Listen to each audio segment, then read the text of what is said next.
absence of Joel Irving on pole position as Joel tried to stab his way through the pack from the back of the grid.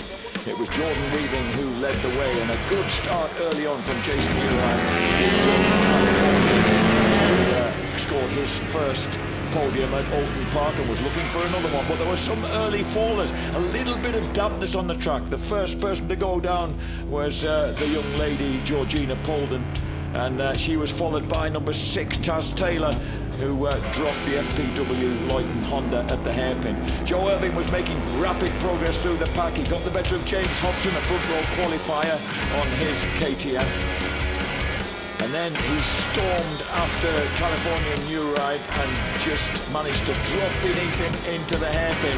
And then it was going to be a long chase for the orange red line KTM in pursuit of Jordan Weaving, number 34.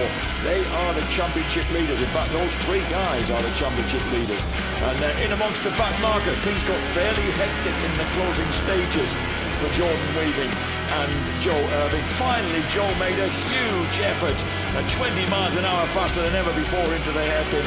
Jordan Weaving calmly cut back inside, sets the fastest lap of the race on the final lap of the race, and takes a tremendous victory from Joe Irving, with U-Ride just hanging on to 3rd place after a great surge back by Hobson. But a great win for Jordan Weaving. Danny Buchan off pole position alongside reigning champion on his BMW number 1, Hudson Kenner, but it's Buchan who grabs the vital advantage as they drop down into Duffus Dip. And the huge packed grid of 1000cc stockers all get safely through the first turn. Buchan already tugging out the lead at the front as number 14 Lee Jackson and my local lad Michael Robertson, number 99, sorry, tangle over 3rd place. And then David Johnson moves through. A big move from Geordie boy Joe Burns goes wrong. He clips the unfortunate Michael Robertson, and the 2 of them are out of the race. David Johnson now then in 2nd place under pressure from Adam Jenkinson, but he throws away the Steve Brogan Racing Kawasaki and leaves this battle on for 2nd place. And it's Lee Jackson who gobbles up the 2 men ahead of him, dives through inside Dave Johnson and the Honda of Jason O'Halloran, outbrakes himself, has to do it all again up the hill into the final lap. Johnson back in 2nd place, side by side with Jason O'Halloran. It's Jackson, holds on to 3rd and then slips his way through. Brilliant move at turn 3 at Scotsman's, and that means he's now clinched 2nd place just. Danny Buchan wins again, 3rd win out of 4 this year. In the background as they drop into the hairpin, it's Jackson who hangs on to that 2nd place ahead of Johnson and Jason O'Halloran. A win then for Danny Buchan at Knockhill.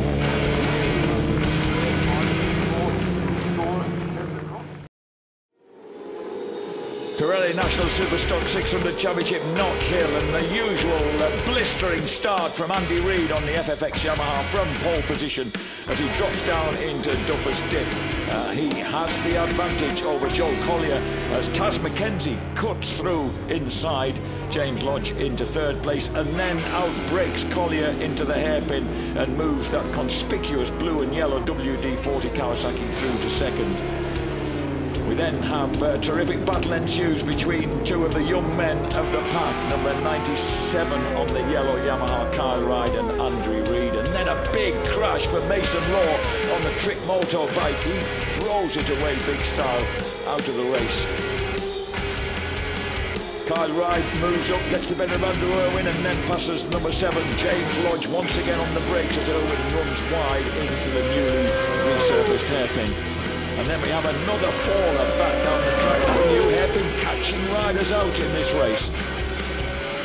But it's Andrew Irwin who grabs the lead and holds onto it just across the line from Taz McKenzie. Victory once again then for the Belfast boy.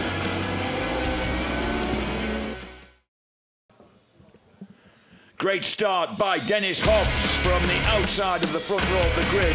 He chops his way through to the front, then Leon Morris just cuts through as they drop down Duffus Dip. Marty Nutt momentarily has 3rd place, but then is promptly scuppered by the youngster Paul McClung. And then we have a faller as number 7, Dave Fern, spins out on the Amigo Racing Ducati as they go down into turn 3. Exasperation for the fella who actually crashed yesterday as well. Paul McClung then gets alongside, wheelies past Dennis Hobbs over the crest of the rise and leads into race 2 from his more experienced rivals.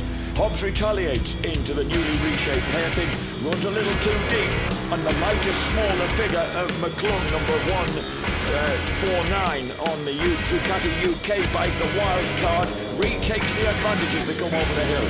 Great racing going on between those two.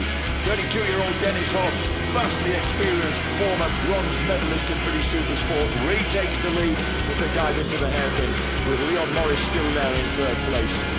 The charge back up the hill, so famous here at Knockhill, and then dropping back down into turn 1, and then suddenly bang, down rolls the overeager 18-year-old Paul McClung, hits the deck, thankfully unscathed, and that leaves Dennis Hobbs to take his 2nd victory of the weekend ahead of Leon Morris and close the championship lead down. And that was a brilliant start from Hegarty and his team man, James Neve. Roger Lovelock did his best to get the better of them on the opening lap and was briefly able to do so after some real seesawing. He just tried to carve his way through at Scotsman's, couldn't quite make it stick there, then went for the ultimate big dive up the inside to the hairpin. And at that point, Lovelock and Alto had the advantage on Hegarty and Neve. Then this happened. He got in a bit deep and sideways, and look at that. Hegarty just lambasted his way through, but Lovelock still had to drive up the hill. And then at Scotsman's, he managed to lose out again as Hegarty carved his way through. A big dice ensue between Ben Bygrave, Justin Sharp, number 74, and problems for number 57 had been lying in 3rd place, Tony Brown and Ashley Hawes. A furious Hawes beats the outfit. It's not going to work, I'm afraid, Ash.